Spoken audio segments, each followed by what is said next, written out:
It's a Throwback Thursday, and we're taking you back 4 decades to a local business in Indianapolis that focused on teaching students computer skills. It was something the owner says was rare at the time, and many people were skeptical of his work. Nicole Griffin shows us the impact the computer classes are still having on his former students today.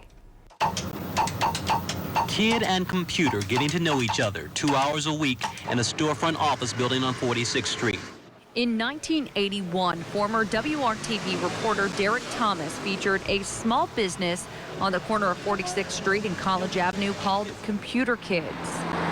We're in front of what used to be Computer Kids on that second door there. Recently, WRTV tracked down the owner, Milton Allen, who was just 31 years old at the time of Derek's story. Back then, there was no color, there was no sound, there was no graphics. He taught students ages 8 to 14 basic typing and programming skills at Computer Kids for 5 years. It was a big deal because it was new, very new. I mean, secretaries are afraid they were going to lose their job. Teachers were afraid that these devices were going to take over. And there were all kinds of challenges at that point. But kids were really interested. And here in the inner city, for something to appear like this was very different. Allen says he often thinks about what his students are doing now. Mr. Allen. Oh my, I know you. Luke Moorhead and Josh Moorhead. Oh, wow, I know both of you guys.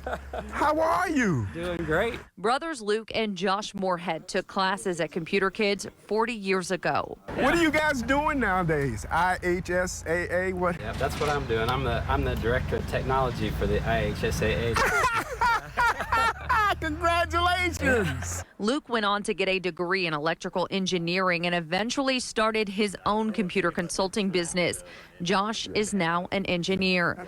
Both credit Milton with inspiring them and teaching them basic skills they still benefit from today. Some of the skill sets that he was developing with such a analytical and problem-solving foundation has been a tremendous asset to me. What Milton meant to me was a mentor, an opportunity, which as a 11, 12-year-old at the time, you didn't really see that, but we respected him. As for Milton, seeing his former student's success 40 years later is an emotional moment, and it's one he will never forget. It brought tears to my eyes to see these guys. It's been 40 years. And here they come walking up, and they've got gray hair, like mine. So it was that I didn't expect this. This has made my year, month, several years. Working for you, Nicole Griffin, WRTV.